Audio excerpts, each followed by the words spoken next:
The slave auction block gleamed under the harsh violet lights of Station Vel-Thara, and honestly, I thought it was just another Tuesday. My name is Keth Moore, and I've been running this particular flesh market for 300 cycles now. Seen every species you can imagine shuffle across that platform in chains. Heard every sob story, witnessed every desperate plea for freedom, but these two humans? They were different. Oh, they were different in ways that still make my carapace itch when I think about it. The first one, barely into her adult years by human standards, had hair the color of copper wire and eyes that burned with something I couldn't quite identify. The auction documents listed her as Zara Voss, age 19, acquired from Earth colony ship Meridian. The second was older, maybe 25, with dark skin and defiant shoulders that refused to bow despite the weight of her restraints. Torres, age 24, same acquisition. Now, you have to understand something about humans at this point in galactic history. They were nobody. A backwater species that had barely crawled out of their gravity well. Their ships were laughably primitive, their weapons outdated by at least 2 millennia, and their diplomatic presence? Let's just say most species forgot they existed between coffee breaks. So when these two specimens arrived at my station, I figured they'd fetch maybe 30,000 credits each.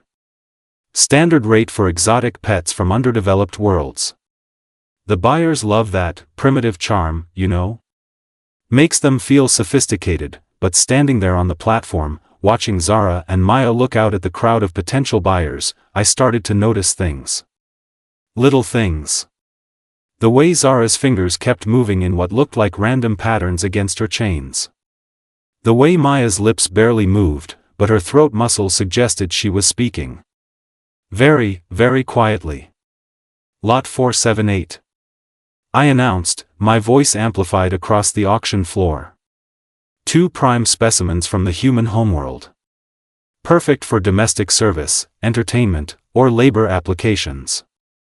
The bidding started at 15,000. Pathetic, really. A Vorthak mineral baron raised it to 20. Some Zelanti diplomat pushed it to 25. I was about to close the bidding when something extraordinary happened. The station's communication array lit up like a festival display. Now, Vel-Thara station sits at the intersection of 6 major trade routes. Our comm system handles thousands of messages every hour. But this? This was something else entirely. Every single channel, every frequency, every emergency band suddenly flooded with the same signal, human voices. Hundreds of them. Thousands of them.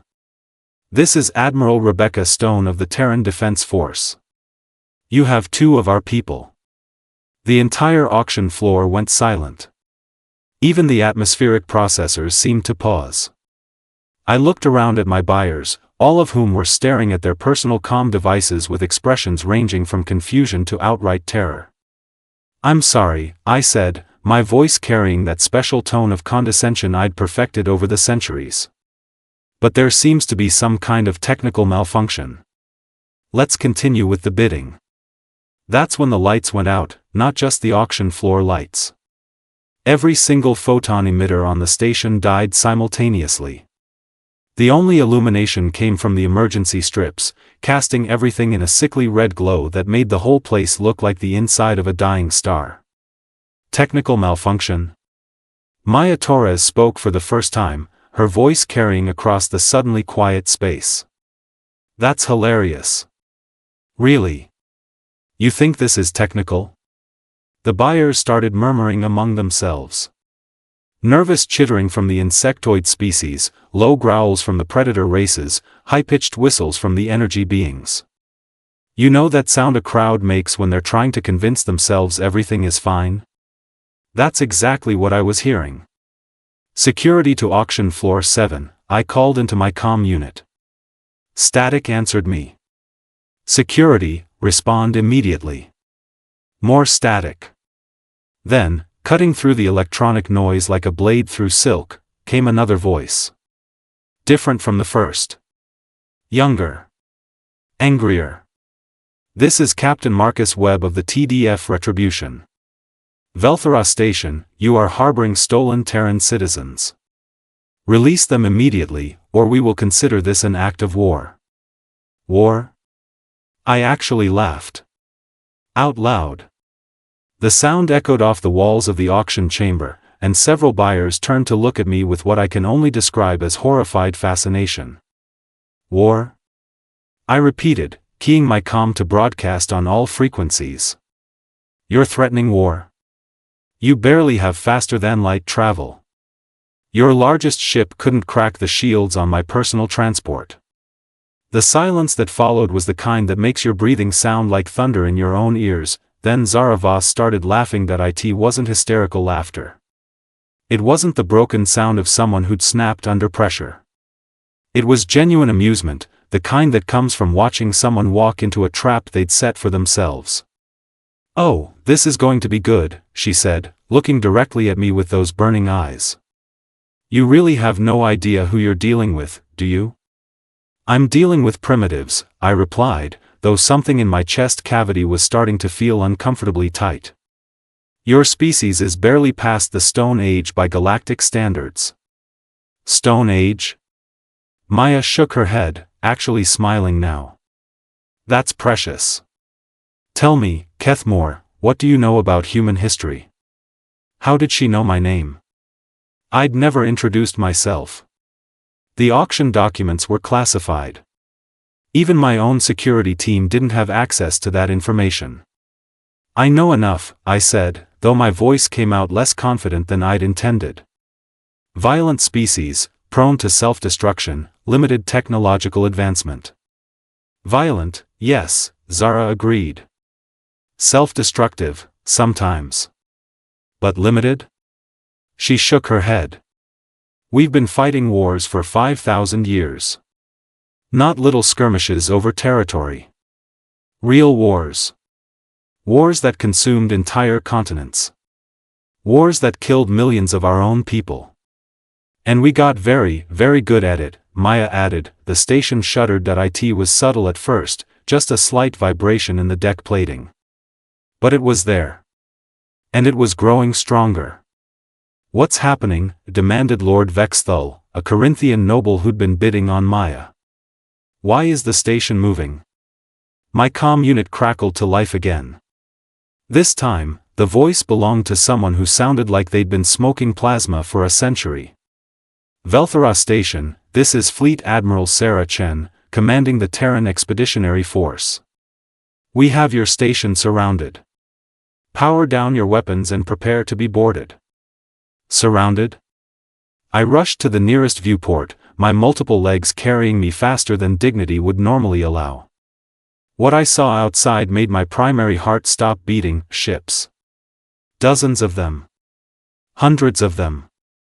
They hung in space around Vel-Thara Station like predators circling wounded prey. And they were big. Much bigger than intelligence reports had suggested human vessels could be. "Impossible," I whispered. "Where did they come from?" "Oh, we've been here for hours," Zara said conversationally. "Waiting. Watching. Learning your security protocols. Your defensive patterns. Your escape routes." She paused. "We're very patient when we need to be." The station shuddered again, more violently this time. Something had docked with our hull. Something large. "You want to know what humans are really good at?" Maya asked. "We adapt.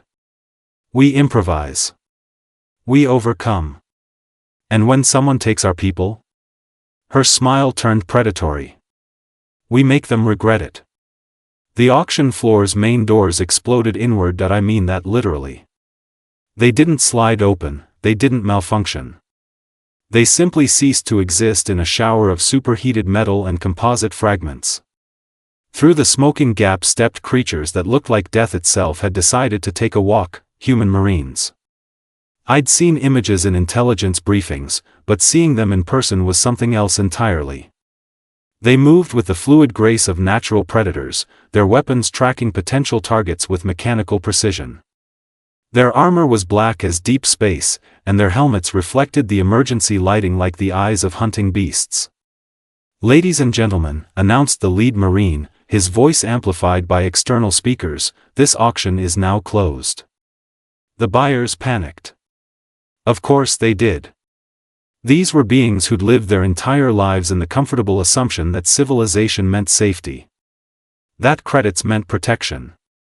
That status meant immunity from consequences. They were about to learn how wrong they were.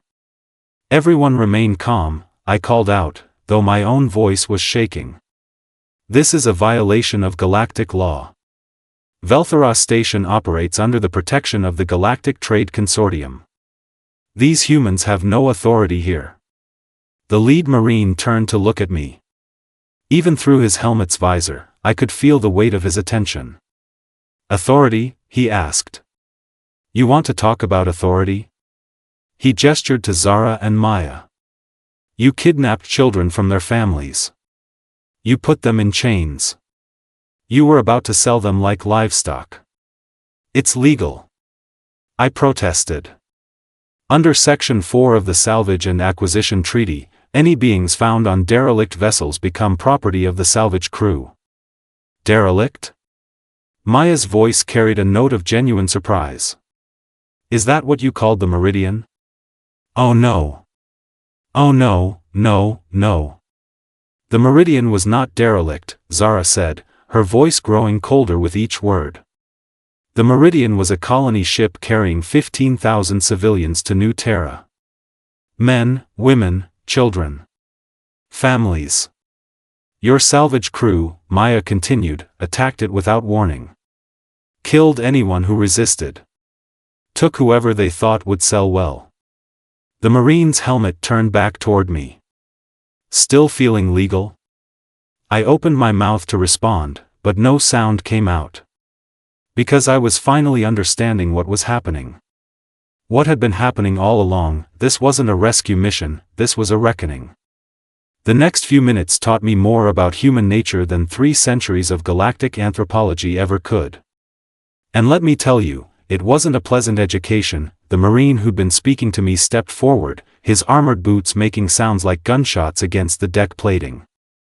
Behind him, more humans poured through the shattered doorway. Not just Marines, either. I saw technicians with equipment I didn't recognize, medics with what looked like portable surgical units, and individuals in civilian clothes who carried themselves like they'd been born to violence. "Kethmore," the Marine said, and hearing my name from his lips made my exoskeleton feel too tight. "That's what they call you, right? The flesh merchant of Vel-Thara?" "I run a legitimate business," I managed to say, though my voice came out as more of a whistle than actual words. "Everything here operates within established galactic commerce law." "Galactic commerce law," repeated one of the civilians, a woman with graying hair and scars that mapped a lifetime of hard decisions across her face. "That's fascinating. Tell me, does galactic commerce law cover the systematic murder of 15,000 innocent people?" 15,000. The number hit me like a plasma bolt to the thorax. "The Meridian wasn't carrying 15,000 people," I said quickly. "Our salvage reports indicated maybe 300 survivors maximum." "Survivors," Zara Voss said from her position on the auction block. "That's a very specific word choice, isn't it? Survivors of what, exactly?" I felt my secondary stomachs clench. The ship was found drifting. Life support failing. Standard salvage protocols were followed. "Standard salvage protocols," Maya Torres repeated, her voice dripping with the kind of contempt that could strip paint from bulkheads. "Is that what you call boarding a civilian vessel, executing the crew, and spacing anyone who couldn't be sold?"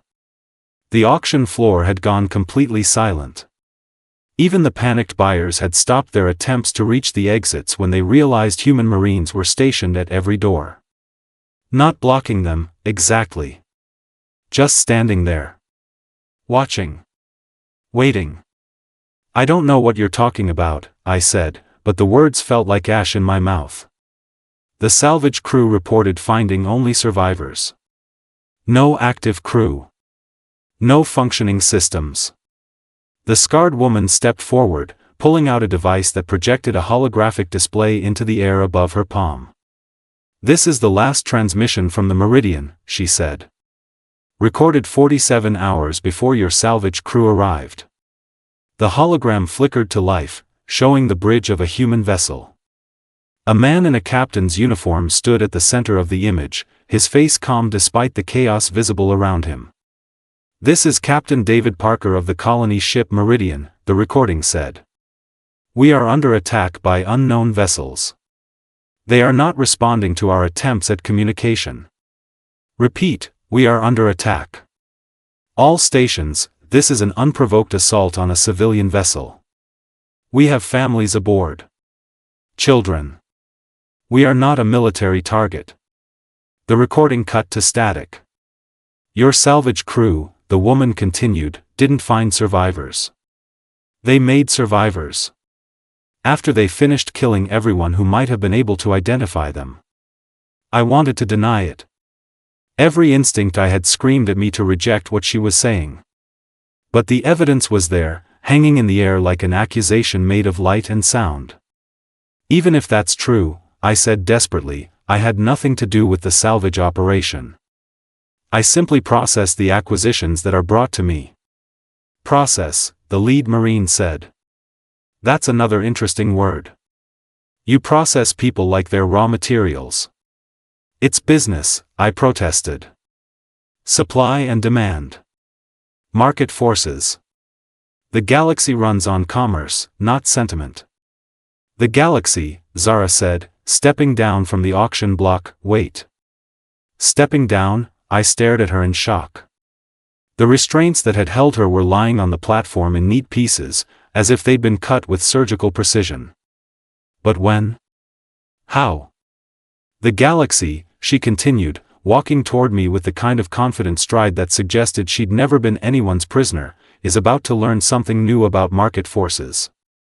Maya joined her, equally free, equally dangerous. Supply and demand works both ways, she said. You created a demand for human lives. Now we're going to supply a response. The scarred woman smiled, and it was the most terrifying expression I'd ever seen on any face, human or otherwise. Kethmore, meet Admiral Rebecca Stone. Terran Defense Force. I believe you've heard from her already. Admiral Stone. The voice from the communications array. The one who'd announced Earth's arrival like a death sentence. Impossible, I whispered. You can't be here. Earth is 300 light-years away. Even if you'd left immediately after the Meridian was attacked, you couldn't have reached us this quickly. 300 light-years, Admiral Stone agreed. Quite a distance. Tell me, what do you know about human jump drive technology? You don't have jump drives, I said automatically. Intelligence reports indicate your species is still using chemical propulsion for interstellar travel. Intelligence reports, the Admiral repeated. From who? The same people who told you the Meridian was a derelict? Cold realization began spreading through my system like poison. You've been watching us. For how long? Since the first human disappeared from the outer colonies, Admiral Stone replied. Did you really think we wouldn't notice? Did you honestly believe we'd just accept that our people were vanishing into the black? She gestured to the viewport, where the human fleet hung like a constellation of destruction. Every ship you see out there represents a family that will never be whole again. A community that lost someone precious. A world that said goodbye to people who should have come home. But how? I demanded. How did you build all this? How did you get here? How did you infiltrate our systems? The same way we've done everything else, Maya said. We adapted. We learned. We became what we needed to become. You want to know the truth about humans? Zara asked. We're not advanced.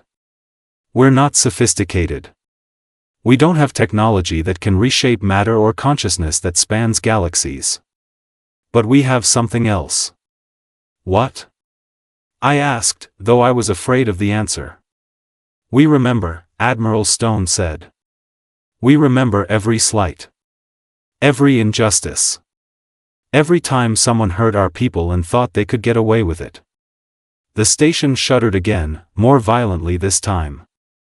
Emergency klaxons began wailing, their sound cutting through the air like screams. "What's happening?" demanded Lord Vexthul, his aristocratic composure finally cracking. "What are you doing to the station?" "We're liberating it," Admiral Stone replied calmly. "Every slave pen, every holding cell, every cage where you've kept people who were stolen from their homes. We're opening them all." "That's impossible," I said. "The security systems are quantum encrypted. The locks are biometrically sealed. Even if you could break the codes, it would take weeks to override each individual cell." "Would it?" Maya asked. "That's assuming we need to override them." One of the human technicians looked up from a device he'd been working on. "Admiral, we're ready for Phase 2. "Proceed," Admiral Stone ordered. The technician activated his device, and every screen in the auction chamber lit up with the same image, a human face I didn't recognize, but whose presence seemed to fill the entire room. "Hello, Vel-Thara Station," the face said. "My name is Dr. Elena Vasquez. I designed your security system."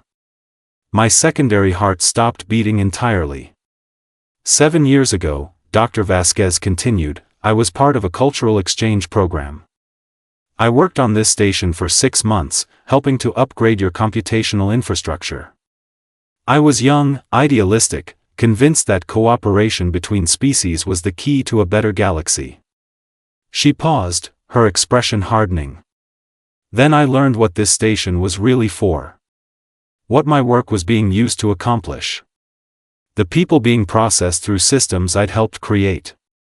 Impossible, I breathed. The exchange program was terminated. All participants were returned to their homeworlds. Were they? Dr. Vasquez asked. Or were some of them sold to buyers who wanted exotic pets? The image shifted, showing another human face. Then another. And another. "Meet the Terran Engineering Corps," Admiral Stone said. 47 humans who were supposed to be cultural ambassadors. Instead, they became the foundation of the most comprehensive intelligence operation in galactic history. For 7 years, Dr. Vasquez continued, we've been inside your systems. Learning your protocols.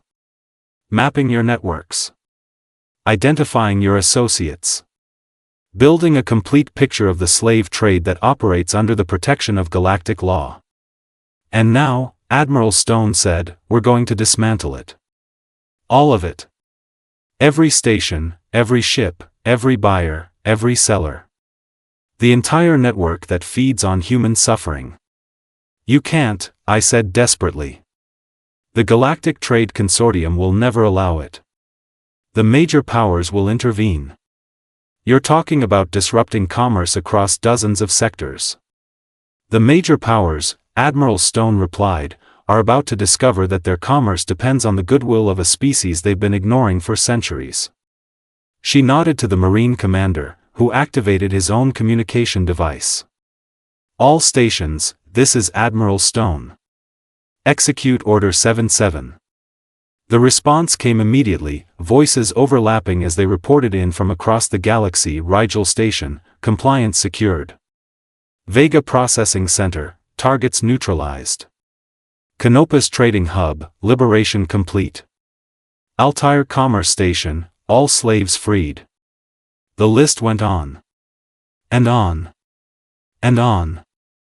Simultaneous operations, Admiral Stone explained, watching my expression with something that might have been satisfaction. 47 locations hit at the same time. Every major slave market in this sector of the galaxy. How many ships? I asked weakly. All of them, Zara said. Every vessel Earth could build, borrow, or steal. Every human who could hold a weapon or operate a computer. We didn't just declare war on the slave trade. We declared war on the idea that human lives are commodities. Maya finished. Lord Vexthul stepped forward, his aristocratic bearing intact despite the circumstances. This is madness. You're talking about destabilizing the entire galactic economy. The consequences will be catastrophic. For who? Admiral Stone asked. For the people who built their wealth on the backs of slaves? For the governments that looked the other way as long as the profits kept flowing? For the species that convinced themselves that some lives matter less than others? She gestured to the viewport again. Every ship out there carries families who will never see their loved ones again. People who were stolen, sold, and forgotten. Tell me, Lord Vexthul, what's the exchange rate between catastrophic consequences and human lives? The Corinthian noble opened his mouth to respond, then closed it again. For the first time in what was probably centuries, he had no answer. This is just the beginning, Admiral Stone said, her voice carrying to every corner of the auction chamber. Today, we free the slaves. Tomorrow, we hunt down everyone who profited from their suffering. And the day after that? She smiled, and it was the kind of expression that would haunt my dreams for whatever was left of my life. The day after that, we make sure this never happens again. The station shuddered one final time, and I knew that everything I'd built, everything I'd worked for, everything I'd believed about the natural order of the galaxy, was ending, and the humans? They were just getting started.